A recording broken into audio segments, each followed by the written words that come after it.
اور وہاں پہ حالات کو سنبھالے اور اس دوران کے اندر آپ کو جو ہے سول ایڈمنسٹریشن کو اس کو ریسٹرکچر کریں اور اس کو ریوائیو کریں, تب آپ کے کا ایک صحیح اور مجھے صحیح مستقبل نظر آتا ہے. ورنہ اس ملک میں بہت تباہی اور بہت بربادی نظر آ رہی ہے مجھے. Right sir.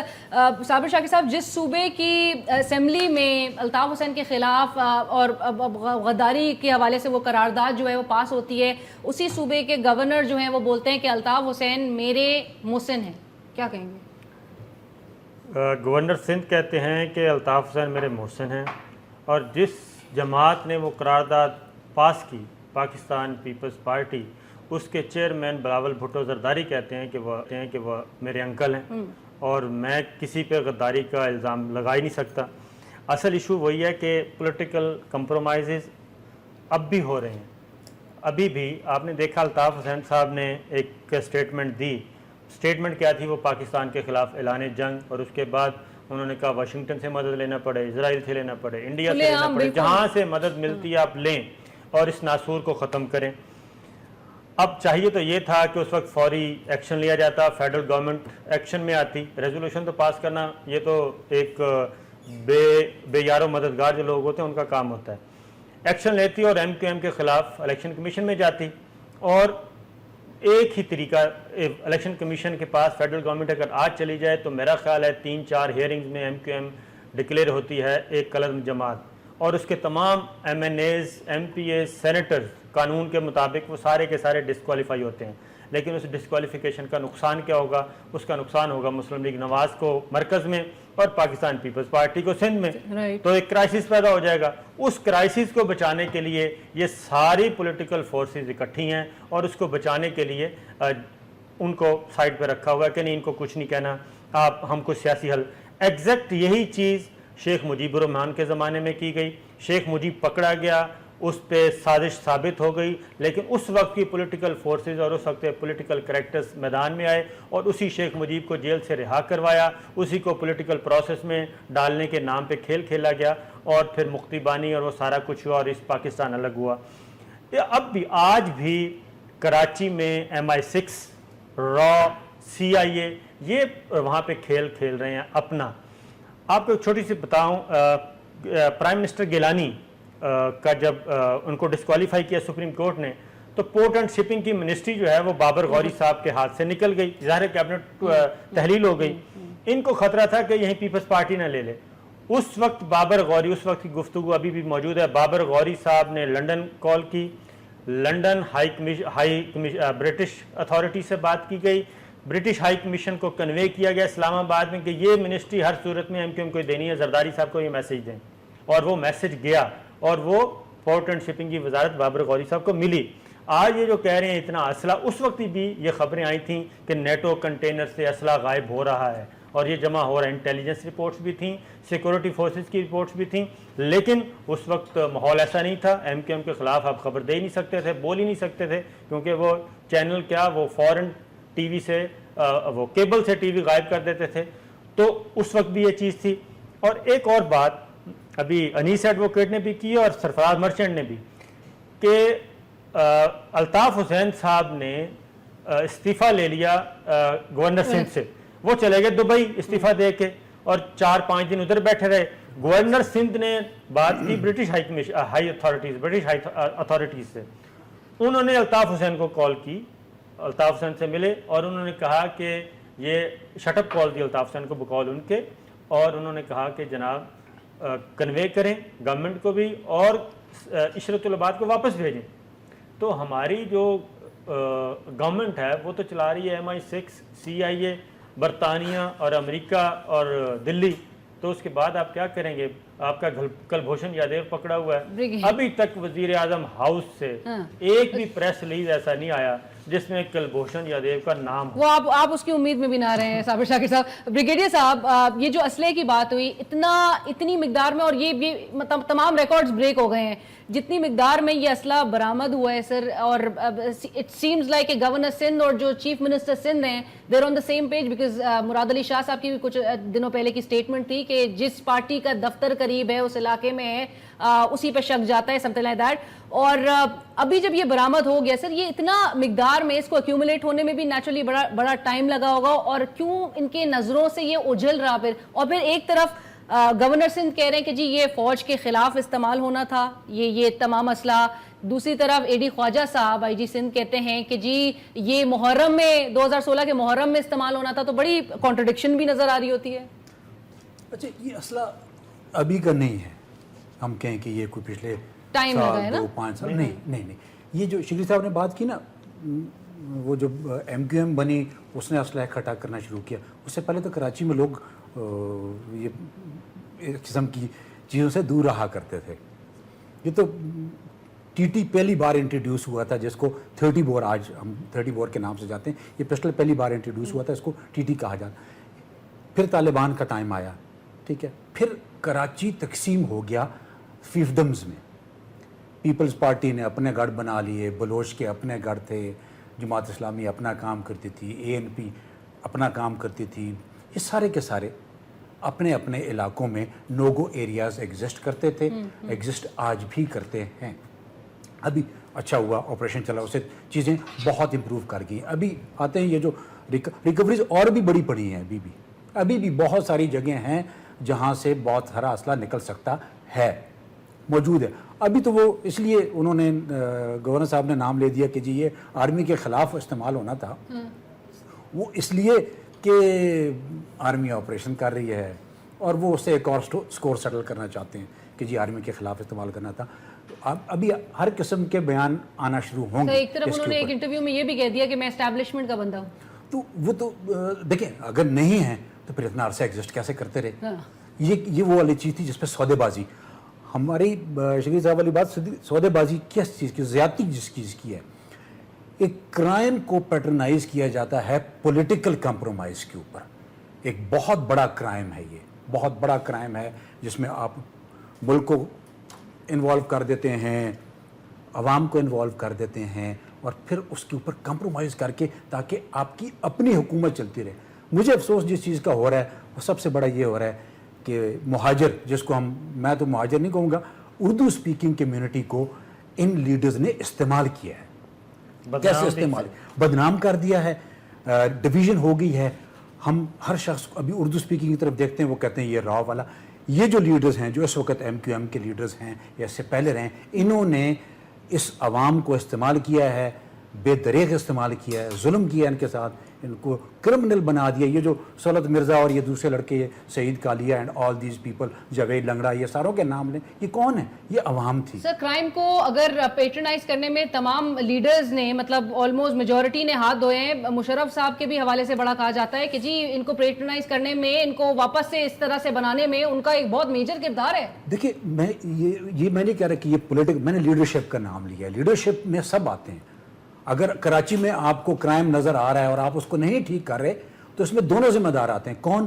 آپ کی پولیٹیکل لیڈرشپ اور اسی کے ساتھ ساتھ آپ کی بیوروکریسی. لیکن بیوروکریسی چونکہ بدقسمتی سے ہمیشہ لائن ٹو کرتی ہے پولیٹیکل کی, اس لیے کہ شکری صاحب نے اگر کوئی چیز نکالی, انہوں نے کہا شکری صاحب آپ کی پوسٹنگ یہاں سے, آپ کہیں اور چلے جائیں.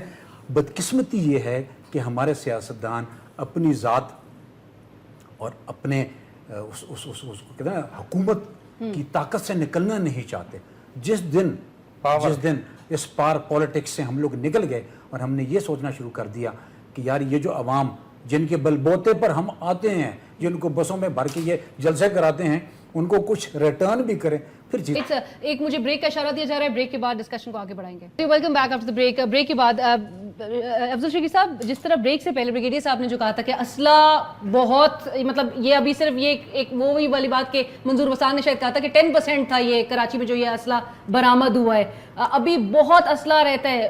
کیا کہیں گے یہ کتنے عرصے سے ایک تو اس کی ایکیومولیشن ہوئی, اور پھر ایک بیچ میں وہ والی خبریں جو کہ تردید کر دی گئی کہ جی نیٹو کا ٹرک جو ہے وہ اس سے وہ ہوا. 88 کے بعد جو ہے جب انہوں نے کال یہ دی اور کہا کہ آپ گھر ٹی وی بھیج دو, پی سی آر بھیج دو اور کلاشنکوف خرید لو, تو لوگوں نے اسلحہ خریدنا شروع کیا. اور اس کے بعد پھر یہ ہوا, یہ جو آپ کو افغان وار ہو رہی تھی اس کی وجہ سے اسلحہ بہت سستا آ گیا, اور بہت ہی سستا آیا, اور جو کہ موجود تھا. مجھے یاد ہے کہ 86 میں میں وہاں سندھ میں میری پوسٹنگ تھی، تو وہاں میں نے جب پتہ کیا تو کلاشنکوف کی گولی اس وقت 30 پیسے میں ملتی تھی، اور انہوں نے یہ کہا کہ جی اس گولی کو چلا کے کھول آپ دے دو، ہمیں 2 گولیاں آپ کو دے دیں گے، کیونکہ اس میں پیتل کی قیمت جو ہے وہ زیادہ تھی. تو وہ اسلحہ جو ہے اس وقت سے ایکومولیٹ ہو رہا ہے، اور ہوا یہ ہے کہ جو ان آرمڈ پاپولیشن تھی وہ آرمڈ ہو گئی. اور اس کے بعد جب یہ TTP کا ہوا اور یہ وہاں سے افغان مہاجر آئے اور دوبارہ یہ اس میں افغانستان میں کارروائی شروع ہوئی، اور یہ لوگ جو بہت وہاں ہیں اس میں یہ پھر تحریک طالبان کے بہت سے لوگ جو ہیں وہ کراچی میں انہوں نے اپنا گڑھ بنا لیا، اور وہ بے حساب اسلحہ لے کے آئے، اور ہیوی ویپن وہ اس وقت لے کے آئے. اور اس کے بعد وہی ہیوی ویپن جو ہے انہی سے ان لوگوں نے بھی خریدا، اور یہ آپ کے سامنے ہے. لیکن میں آپ کو اس بات کی طرف بھی چاہتا ہوں کہ توجہ دلاؤں کہ یہ ویپن جو مل رہے ہیں، جو خوفناک بات ہے اور جو ڈر کی بات ہے وہ یہ ہے کہ یہ ویپن صرف کراچی میں نہیں مل رہے ہیں، پاکستان کے طول و عرض میں مل رہے ہیں. کل پنجاب میں بہت بڑا اسلحے کی کھیپ پکڑی گئی ہے، تو یہ تو ایک پکڑی گئی ہے، جو نہیں پکڑی گئی ہے وہ کتنے ہوں گے. تو بات سر یہ ہے کہ ہمیں خطرے کی گھنٹی ہے، اس کو دیکھنے کی ضرورت ہے کلوزلی، اور اس کے اوپر کارروائی کرنے کی بھی ضرورت ہے، اور اس کو انٹیلیجنس ڈیولپ کر کے اس کو بند کرنے کی ضرورت ہے، ورنہ کوئی نہ کوئی بہت طوفان اور بہت بڑی مشکل اس ملک کے اوپر پڑ سکتی ہے. سر the fact that it goes unnoticed، یہ چیز اس پر ورکنگ کری جائے گی اگر وہ لوپ ہول ہے یا اس کو ٹیپ کرنے کی ضرورت ہے؟ اس کو بالکل کرنے کی ضرورت ہے، اور میرا خیال ہے آپ کو جو کومنگ آپریشنز کی بات کر رہے ہیں اور یہ بٹس اینڈ پیسز کے اندر پنجاب میں ہو رہا ہے، میرا خیال ہے اس کو بڑے اسکیل پہ کرنے کی ضرورت ہے، تاکہ اب یہ بھی ہو رہا ہے کہ یہ لوگ جو ہے بھاگ کے پنجاب جا رہے ہیں، کہ جہاں پر اس شد و مت سے ایکشن نہیں ہو رہا ہے جو KPK میں ہو رہا ہے اور سندھ میں ہو رہا ہے. بلوچستان کے اندر تو اور پرابلمز ہیں، لیکن یہ نزدیک ہے علاقہ، تو یہاں پر بھی بہت سے لوگ ہیں. میرا خیال ہے یہ ساری کارروائی کرنے کی ضرورت ہے. اگر ہم یہ کارروائی نہیں کریں گے تو یہ مصیبت ہوگی. اور ایک تیسری بات جو ہے جو بہت جس کو ذہن میں رکھنے کی بات ہے کہ جو اربن سینٹرز ہیں ان کا اپنا ایک کرائم ہوتا ہے، اس کی اپنی ایک مینجمنٹ ہوتی ہے. کہ کراچی جو ہے اپارٹ فرام یہ law and order problem, ethnic problems, militant organisations کے علاوہ کراچی شہر کی مینجمنٹ جو ہے اس کو سارے کو ری اسٹرکچر کرنے کی، ری انوینٹ کرنے کی ضرورت ہے، ری ڈیزائن اور ری انجینئر کرنے کی ضرورت ہے. ہم تیار ہی نہیں ہیں، ہم وہ پرانے سسٹم سے اس کو چلا رہے ہیں. ایک 1861 کا قانون ہم پھر لے آئے وہاں پہ پولیس کا، بلکہ وہ کراچی کی جو پولیس ہے وہ سیمی انڈیپینڈنٹ ہونی چاہیے، کہ پروونس کی بے شک IG پروونس کے انڈر ہو، لیکن it has to be an urban especially trained police force. وہ نہیں ہے. یہی آپ کے وہاں نہ کورٹس ہیں وہاں پہ، نہ وہاں پہ آپ کو پروسیکیوشن کا نظام ہے، اور پھر جو سیوک جو ایمینٹیز ہیں وہ تو آپ کو نظر آ ہی رہی ہیں. سر بٹ وہ والی بات جو بریگیڈیئر صاحب نے بھی مینشن کیا تھا کہ وہ پولیٹیکلی انفلوئنسڈ اور اتنا ہائیلی پولیٹیسائزڈ ہوتے ہیں ادارے کہ ذرا اگر اچھی اسٹیپ لینے کی کوشش بھی کرے تو جی تبادلے آ جاتے ہیں. You might have seen it with in your department. نہیں وہ ہے، وہ تو نہیں. وہاں تو اب کراچی کی اب ایک جو حال یہ ہے کہ جو کہتے ہیں پولیس کام نہیں کرتی ہے، وہاں پہ SHO جو ہے اس کی پوسٹنگ کا جو ٹینور جو ہے وہ 90 days ہے. وہ کیا خواہ کام کرے گا؟ جب اس کو وہ جا کے سیٹل ہوتا ہے تو وہ ٹرانسفر ہو جاتا ہے. اسی طرح سے اوپر بھی لوگ ٹرانسفر ہوتے ہیں. ومزیکل ٹرانسفرز ہیں، پوسٹنگز ہیں، ومزیکل پروموشنز ہیں. اب ہر انسٹیٹیوشن کو ہم نے تباہ کر کے رکھ دیا ہے. اور میں صرف اس حکومت کی بات نہیں کرتا ہوں، یہ آپ کو پچھلے 50-60 سال کے اندر یہ تباہی گریجولی ہوتی چلی گئی ہے. سر انٹیریئر منسٹری کو اور بالخصوص صابر شاکر صاحب وزیر داخلہ چودھری نثار علی خان صاحب جو کہ پریس کانفرنسز کرنے میں بڑے آگے پیش نظر آ رہے ہوتے ہیں، ان کو یہ تمام اسلحے کی جو بات ہے جو پورے ملک میں اس وقت ہر کونے میں اس طرح سے اس کی ٹرانسپورٹیشن نظر چل رہی ہے، اگر تو ان کو یہ قومی سلامتی کے لیے خطرہ نہیں محسوس ہو رہا ہے اس کو دیکھتے ہوئے؟ اور نیشنل ایکشن پلان پہ پھر جب وہ بار بار ریویو میٹنگز ہو رہی ہیں اس کے اثرات کب مرتب ہوں گے؟ وہ ابھی تک ایک پلان آبجیکٹو کے فارم میں ہے، اس پہ ایکشن کب ہوگا سر؟ نیشنل ایکشن پلان تو جب وہ رخ کرتا ہے نا جی اندرون سندھ کی طرف اور پنجاب کی طرف، تو اس وقت اس پہ ایسا شور و غوغا کیا جاتا ہے کہ آپ تصور بھی نہیں کر سکتے. اور نیشنل ایکشن پلان تو صرف رہ گیا کراچی کی حد تک. ضرب عضب آپریشن اپنے طور پہ چل رہا ہے. پنجاب میں پنجاب کے لیے رینجرز بلانے کے لیے، آپریشن کرنے کے لیے وزیر اعظم ہاؤس میں اجلاس ہو چکے، آرمی چیف کی موجودگی میں ایشورنس دی گئی کہ بہت جلد شروع کیا جائے گا، لیکن آج تک آپریشن شروع نہیں کیا گیا۔ اس کی وجہ کیا ہے؟ اس کی وجہ یہ ہے کہ یہ جتنے بھی ملیٹنٹس ہیں ان کو جو پولیٹیکل جو ونگز ہیں ان کو استعمال کیا جاتا ہے، ووٹ بینک ہے ہر ملیٹنٹ ونگ کا، اس کو استعمال کیا جاتا ہے۔ پھر اس کو آپ کو یاد ہوگا ابھی کل ہی پنجاب کے ایک پی ایم ایل این کے ایم پی اے نے، طاہر جمیل ان کا نام ہے، انہوں نے ایک قرارداد جمع کروائی ہے پنجاب اسمبلی میں وزیر قانون رانا ثناء اللہ کے خلاف کہ مجھ پہ 3 دفعہ حملہ ہو چکا ہے اور جو لوگ پکڑے گئے ہیں وہ رانا ثناء اللہ کے ہیں، لیکن پولیس کارروائی نہیں کر رہی۔ انہوں نے سی ایم پنجاب کو بھی خط لکھا ہے کہ جناب مجھے بچایا جائے اور یہ ان لوگوں کے خلاف کارروائی کی جائے۔ رانا ثناء اللہ صاحب ان کو پشت پناہی کر رہے ہیں، لیکن یہ ریزولوشن کا آپ کو پتہ ہی ہے کون جیتے گا، ایم پی اے تو نہیں جیتے گا، ظاہر ہے رانا صاحب سروائیو کریں گے اور وہی آگے آئیں گے۔ تو مسئلہ یہ ہے کہ ہر پولیٹیکل پارٹی نے ایک ملیٹنٹ ونگ رکھا ہوا ہے، اگر نہیں ہے تو ملیٹنٹ گروپس کو وہ استعمال کرتے ہیں، اور ضرب عضب اپنا نیشنل ایکشن پلان وہ ایک ردی کی ٹوکری ہے۔ یہ سب انتظار کر رہے ہیں کہ کسی نہ کسی طریقے سے 29 نومبر گزر جائے، آرمی چیف راحیل شریف صاحب سے جان چھوٹے، نئے آرمی چیف کوئی اپنی پسند کے لگائے جائیں، یہ ساری کی سارا جو ایک لیگیسی ہے راحیل شریف صاحب کی یہ جائے گھر۔ کبھی محمود خان اچکزئی صاحب بول پڑتے ہیں، کبھی طلال چودھری، کبھی دانیال عزیز، کبھی مولانا صاحب، اور اس کے بعد باقی رہی صحیح کہ سر آپ نے وہ ڈان کی خبر دیکھ لی ہوگی تو وہ بھی آ گئی ہے۔ لیکن نئے آرمی چیف کے آنے سے چیزیں مطلب یہ اس کو آگے کیری فارورڈ، اور یہ اسی طرح اسی عزم کے ساتھ جو جنرل راحیل جو ہیں جس طرح سے لے کر چل رہے تھے اس آپریشن کو، اسی طرح سے آگے بڑھایا جائے گا؟ اس پہ خدشات تو نہیں ہونے چاہیے مطلب؟ اچھا، آرمی چیف کی جو تبدیلی ہے نا، اس کو مختلف اینگل سے لوگ اس کو انالائز کر رہے ہیں، جس کا ایک اینگل آپ ابھی بتا رہی ہیں کہ کیا جس عزم سے ضرب عضب چلی کیا یہ آگے بھی چلے گی؟ Right, because they represent the whole institution, اور نواز شریف صاحب کی مرضی سے یا ان کی مرضی اس میں نہ شامل ہو ایسی کوئی بات نہیں ہوتی، لیکن وہ انسٹیٹیوشن کو ریپرزینٹ کریں گے اور اسی کی طرف کو وہ عزم کو آگے لے کے چلیں گے۔ اچھا، ایک شک جو پایا جاتا ہے مارکیٹ میں وہ یہ ہے کہ اگر army chief prime minister select کرتے ہیں تو شاید وہ ان کی 100% لائن ٹو کرے گا، وہ نہیں کر سکتا۔ آرمی، آپ کی بات میں بھی اس میں رہا ہوں 31 سال، ایک انسٹیٹیوشن ہے، اس کے اندر صرف سنگل آدمی ٹھیک ہے بہت پاورفل ہوتا ہے، آرمی چیف پاکستان میں بہت پاورفل اپوائنٹمنٹ ہے اور اس کی لائن ٹو کی جاتی ہے، لیکن اتنی نہیں کی جاتی کہ وہ نیشنل سیکورٹی کو اوور پار کر جائے، کسی صورت میں نہیں ہو سکتا۔ اگر وہ چیز ملک کے لیے نقصان دہ ہوگی، آرمی چیف کسی صورت میں اس پہ نہیں جا سکتا ہے، یہ چیز بڑی کلیئر ہونی چاہیے۔ جو بھی چیف آتا ہے، زبیر صاحب آتے ہیں یا اشفاق ندیم آتے ہیں یا حرمدے آتے ہیں، جو بھی آتے ہیں ان میں سے ایک چیز بڑی کلیئر ہوگی، نیشنل سیکورٹی پہ نو کمپرومائز۔ ان کی نظر چوتھے نمبر پہ چلیں، جو بھی آتا ہے وہ ایک خاص حد تک وہ ٹھیک ہے، سافٹ سٹانس رکھیں، شاید میں اس پہ بھی تھوڑا سا اسکیپٹیبل ہوتا ہوں، لیکن ایک چیز بڑی کلیئر ہے، جب کبھی نیشنل سیکورٹی کا ایشو آئے گا اس کے اوپر کور کمانڈرز کے بڑے پریشرز ہوتے ہیں۔